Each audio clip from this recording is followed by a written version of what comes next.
The wind tore across the open plains like a blade, sharp and merciless, driving needles of snow into everything it touched. The cowboy urged his tired horse forward, his coat stiff with ice, his thoughts fixed on the small cabin ahead, the only shelter for miles. Night had swallowed the land whole, and even the stars had hidden from the cold. As he dismounted and reached for the door, a sound stopped him. It was not the wind this time, but a faint knock, weak and uneven, as if whoever made it had already spent their last strength. His hand went instinctively to his rifle. Out here, hesitation could mean death. He opened the door just a crack, and the storm rushed in, carrying with it the shape of a woman. She stood swaying on her feet, wrapped in a torn shawl that did nothing to stop the cold. Her face was pale, lips trembling, dark hair crusted with snow. Her eyes, wide with fear and desperation, met his. "I'm freezing," she whispered, her voice breaking. "Can I get in, please? I beg you." For a long second the cowboy said nothing. He had seen trickery before, heard lies dressed in tears. But this was no act. This was survival clawing at its last chance. He stepped aside and pulled the door open. The woman stumbled forward, her knees giving out the moment she crossed the threshold. He caught her before she hit the floor, surprised by how light she was, like someone already half gone. He laid her near the fire and threw on more wood until the flames roared. The cabin filled with warmth, but she shivered uncontrollably, her body slow to believe it was safe. He wrapped her in thick blankets and pressed a warm tin cup into her hands. Slowly, painfully, she drank. Color crept back into her face, though fear still clung to her eyes. She spoke in broken breaths, telling him she was Apache, that she had escaped men who planned to sell her like property. Her wrists bore raw marks where ropes had bitten into her skin. She had walked through the snow for 2 days, guided only by instinct and the hope of smoke rising from somewhere, anywhere. The cowboy listened in silence, jaw tight. He had known cruelty, but seeing it written so clearly on another human being stirred something deep and angry inside him. When she finished, she waited, tense, ready for rejection. Instead, he stood, placed another blanket over her shoulders, and said quietly that no one would touch her here. That night, while the storm screamed outside, he took the floor near the fire and let her sleep in the bed. As the flames flickered, he wondered how a single knock on a door could change 2 lives forever.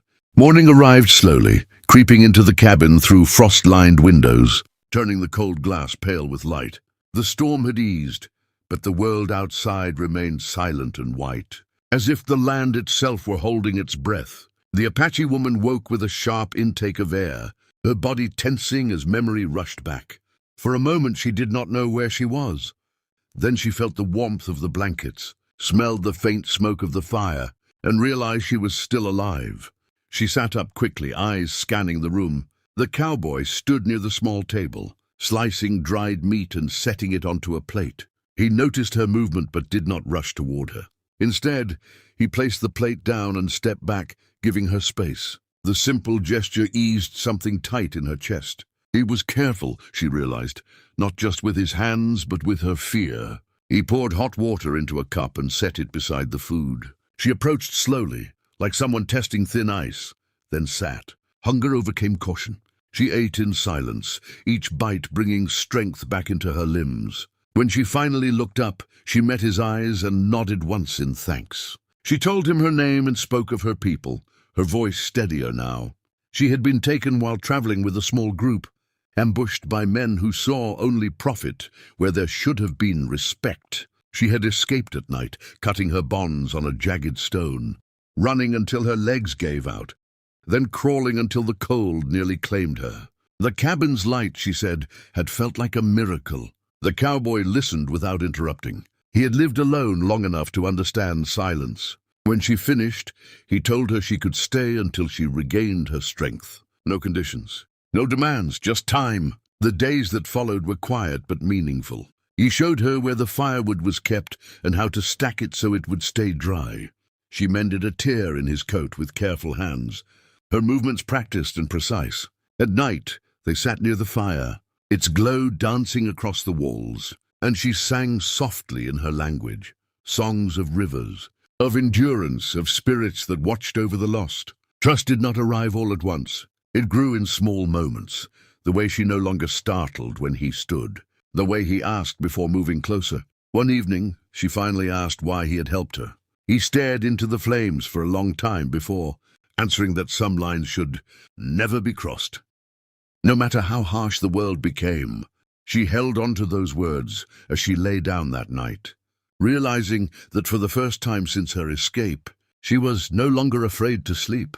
When the weather finally began to soften, the silence inside the cabin changed. The woman noticed it first, the way the cowboy checked the horizon more often, the way his movements grew restless. Snow still clung to the ground in patches, but the worst of the cold had passed, and with it came the truth neither of them had spoken aloud.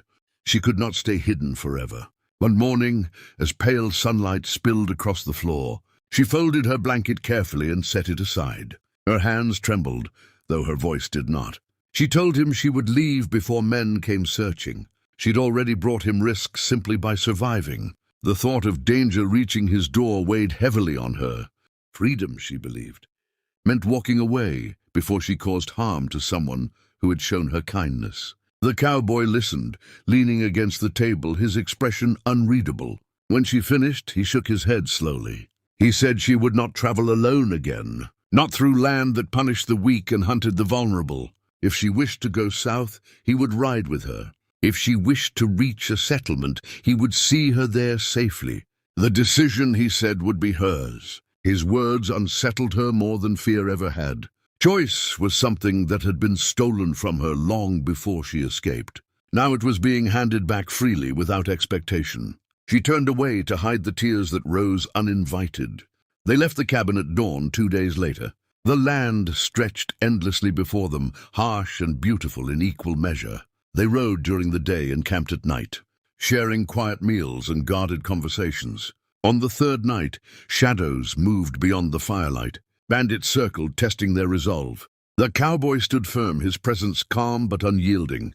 When the threat passed, she realized her hands were still shaking, but not from fear, from relief that she was not facing the world alone. As miles passed beneath their feet, she saw the man he was when no one was watching, patient with the horse, careful with supplies, respectful of her silence. In return, she shared stories of her childhood, of laughter beside rivers and lessons learned from elders. Each story stitched another thread between them. One night, beneath a sky heavy with stars, she admitted she no longer felt like she was running.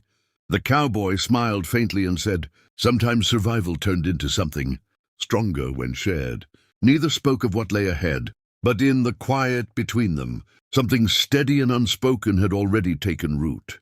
The settlement appeared on the horizon just before sunset, its low buildings dark against the glowing sky. Smoke rose from chimneys, and the distant sound of life carried on the wind, voices, animals, movement. It should have felt like an ending. Instead, the Apache woman felt an unexpected heaviness settle in her chest. She slowed her steps, her gaze drifting back toward the open plains behind them, toward the long road that had brought her here. They stopped at the edge of a shallow hill. The cowboy waited, saying nothing, sensing the storm inside her. She stood there for a long moment, fingers tightening around the strap of her worn bundle. This place was safe. It offered walls, people, protection. But safety, she realized, was not the same as belonging. She turned to him then, her eyes steady, her voice calm but certain. She told him that freedom had once meant escape, running until her lungs burned, surviving another night. But now freedom felt different. It felt like choosing where to stand without fear, choosing who to trust without force. She did not want to disappear into a crowd where her past would still follow her like a shadow. The cowboy listened, his face softening as understanding dawned. She gestured back toward the plains, toward the cabin that had sheltered her when the world nearly froze her away. She said she wanted to return, not as someone hiding, not as someone rescued, but as someone who chose her own path. She waited for his answer, prepared for disappointment, but unwilling to lie to herself any longer. He exhaled slowly, then smiled, not the guarded smile of a man used to solitude, but one full of quiet respect. He told her that if she returned, it would be because she wished to, not because she owed him anything. She would walk beside him, not behind him. The words settled between them like a promise. They turned away from the settlement together. The journey back felt lighter, as though the land itself approved. When the cabin finally came into view, it no longer looked like a refuge from death, but the beginning of something living. Seasons passed. Snow returned, then gave way to green. The woman learned the rhythms of the land, and the cowboy learned the strength of shared days. She was no longer the desperate figure knocking on a door in the dark. She was a woman who had faced the cold, survived cruelty, and chosen her future with open eyes. And in that small cabin on the wide plains, freedom was no longer something she ran toward. It was something she lived every single day.